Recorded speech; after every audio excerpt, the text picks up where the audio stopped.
Welcome to Code Switch Patrol. Today we're going to be discussing steps you can take to prevent something like this from happening to you or someone you care about. Here's the thing. A traffic stop can be something simple that's resolved in less than 5 minutes, or it can be something that negatively impacts your life forever. Today we're going to be breaking down body cam footage from a traffic stop that occurred in Florida back in February. So we're going to be using it as a live example to show what to do and also to show things that can get you into trouble fast. I'm going to be speaking from my experience as an officer who's made thousands of stops over my career, and also as someone on the other side that's been stopped multiple times without having any incidents or issues. All right, let's get to it. Echo Charlie Whiskey on a silver Kia, unknown occupants. So unknown occupants, he doesn't know how many people in the car, who's in the car. Yes, sir. Is there a reason why you're popping the door open like that? So this is not the best way to start off a traffic stop. As an officer is making the stop, they're doing an initial just threat assessment because they don't know who's in the car. Like he said, unknown occupants. I don't know who's in there, how many people are in there. I don't know who I'm stopping.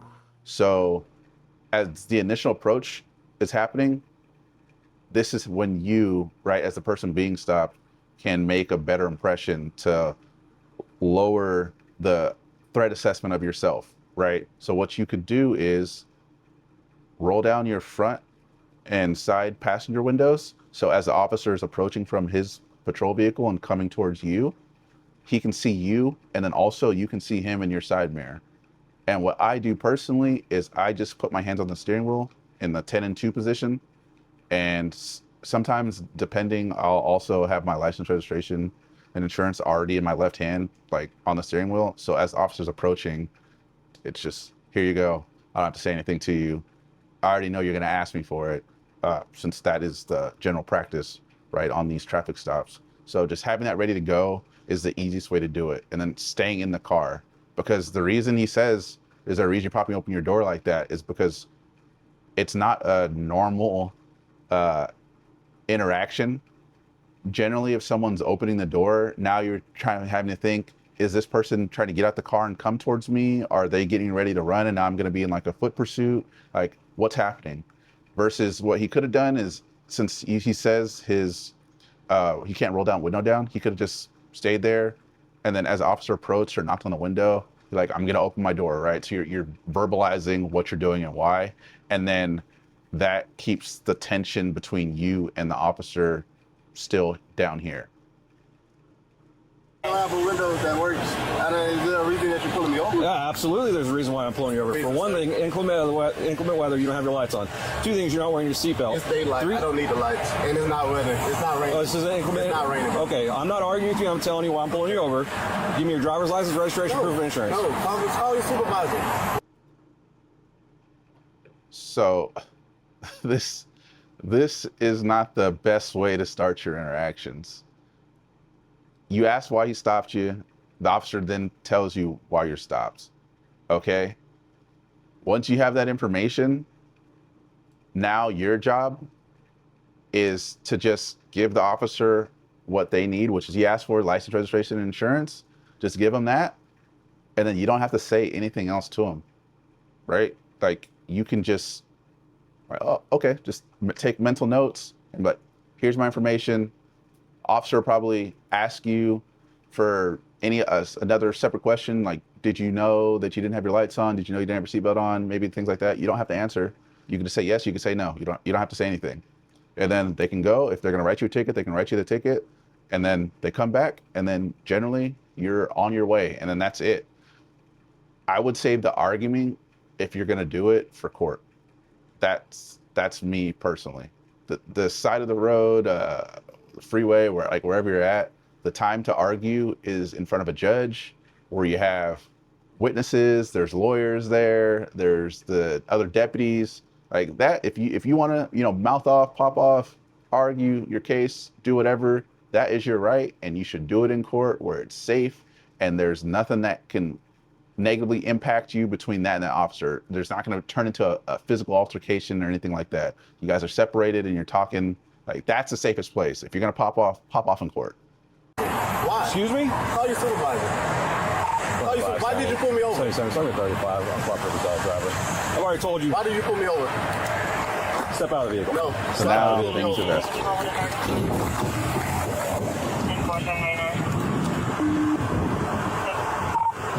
25 for 9-4. The driver just slammed the door and locked it. Call your supervisor. Yep. Units 125 units 1050 at West Palm and Commonwealth. In this instance, right, he asked why he got stopped. He was told why he got stopped by the officer. And then he requested the supervisor and is not going to cooperate. And then is saying again, why did you stop me? So the thing about requesting supervisors, if it's something simple like this, where you were stopped for something and you have an issue with why you were stopped, the supervisor cannot change what happened there, right? If you're gonna file a complaint, you don't like how you're being treated, you don't like the attitude of the officer, you don't feel safe, that is something different. But so far in this interaction, Officer Bowers hasn't done anything or demonstrated anything that's hostile towards Mr. McNeil. And so calling a supervisor there is just going to get a supervisor to then talk to the officer. They do have body cam footage, so they can just review the footage, and then you're still going to get your citation for the reason you got stopped. So to save yourself time, right? Because this could have been done. You could have handed the information. He goes, he checks the information out. If he decides he's going to write you a ticket, he writes a ticket, and then you're on your way. So you want to wait now 10, 15 minutes for a supervisor to come out here just to tell you the same thing the officer is already going to tell you? I don't know. To me, it's just a waste of your time. It's a waste of the officer's time. And then now it's just escalating tensions to levels it does not need to be at. You can just give them the information and then, hey, it is what it is. We'll figure it out later. 25 seconds. If anybody responded, come in from Commonwealth, block the vehicle, please.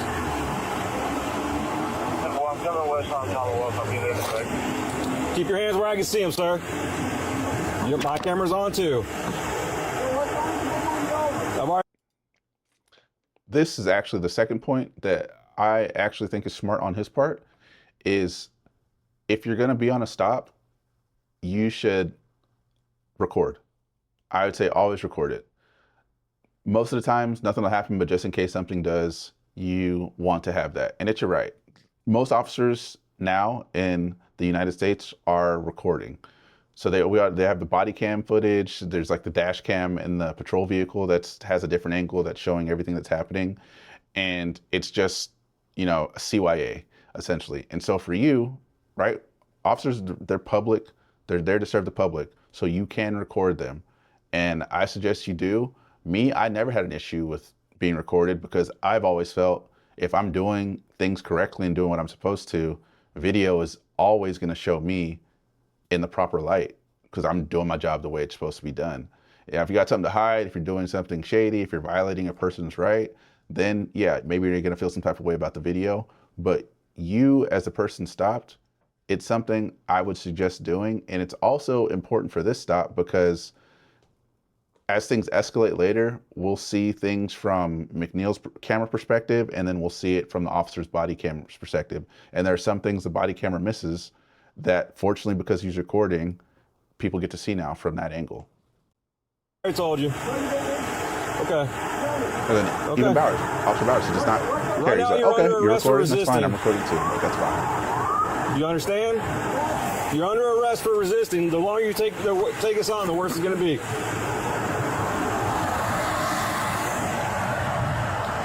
Keep your hands where I can see them, sir. Okay.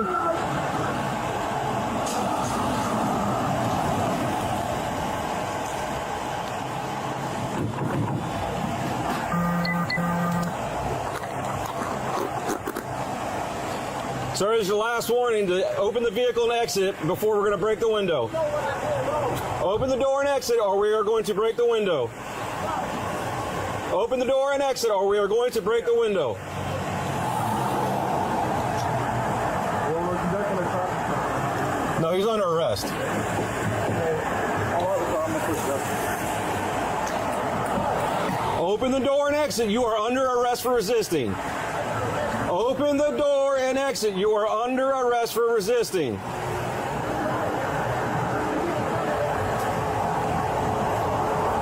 Open the door and exit. You are under arrest for resisting.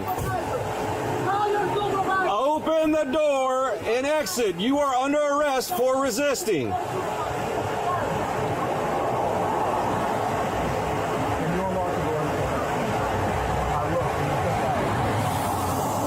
now he's asked him to exit. He's told him what's going to happen if he doesn't exit.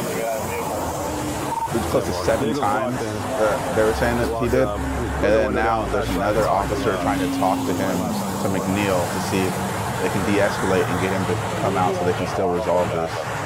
But spoiler alert, he doesn't go along with the program.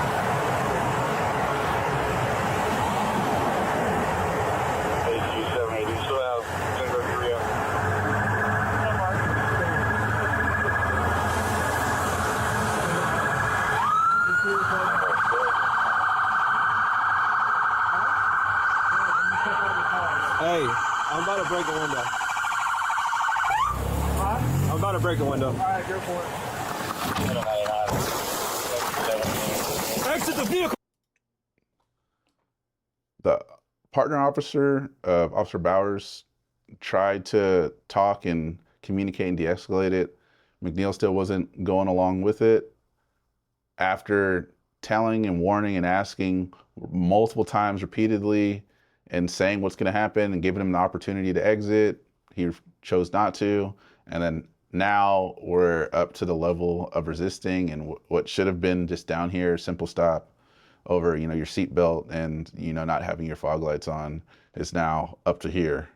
And now you're going to be in a confrontation with multiple officers, and you're going to be under arrest versus just getting a ticket. Now, exit the vehicle. Show me your hands. Here. 1033 at 1521 hours.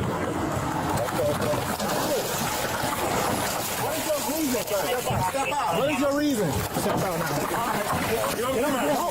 No, don't touch it. Get on the ground. Put your hands behind your back. Hands behind your back. All right, and so that is McNeil being taken out of the vehicle and then taken down into custody. We're going to watch it from a different angle, because if you noticed, the punch and strikes that were delivered were not captured on the body cam footage. And that's why our second point is so important. Record from your perspective inside the car, or if you want, you can even FaceTime someone, call someone to have someone else there, right, as another party, also as a witness too. It's just easier, it's safer. So if things are going to escalate, like let's say you did everything that I've suggested and you've done your best to keep things here, but for whatever reason the officer's trying to escalate things up to here, it will look better for you later, either in court, or if you're going to file a complaint, or if your rights are violated and you're suing, like in any of those instances, to have a separate camera angle that you control and that can show things from your perspective versus just one side of the officers. And I'm all for it, and we'll see why right after this. All right, so now we're going to be looking at it from the perspective of McNeil and his cell phone footage. When he pulled me over, he walked up, opened my door because my window don't work, right? Okay. And then I said, so what I did wrong? Yeah. He said, well, for one, your headlights are off under this weather. I'm like, okay. There's multiple people headlights off, okay, first of all. And then there's no rain. It doesn't matter. You're still required to have headlights on. Can you pull that law up? Huh? Can you pull that law up? Yeah, when you step out of the car, I will. Can you call your supervisor? Huh? Can you call your supervisor? All right, go for it. So here, even the second officer tried to reason with him, but he reached the max level of his patience. So now windows are getting busted. And so this is the important angle. And again, this is why I reiterate so much. We're going to be stopped. Record. Exit the vehicle now. Exit the vehicle. Show me your hands. Here. That first strike, I know some people may take issue with. In this instance, we couldn't see his hands, so we don't know what he's doing, so we can't judge that. But generally, what he's doing is called passive resisting. It's something you see like with protesters where people interlock their arms, or some cases like they'll grab on the pole, kind of like a little kid, like throwing a temper, where you're trying to remove them. But it's a lot harder with an adult. So usually if someone's like gripping something or holding on to something, or they're interlocked with someone else, or sometimes they've tied themselves to things, they're not resisting you in the sense of like being aggressive, like they're not fighting you, they're not hitting you or striking you or doing anything like that. That's active. This is passive, where I'm not going along with what you want, but I'm also not doing anything violent towards you.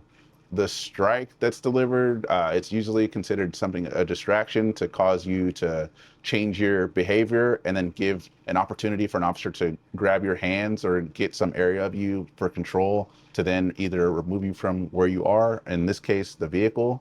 I don't have an issue with this first strike. And then now hands are present. We can see both hands, and we'll see it from here.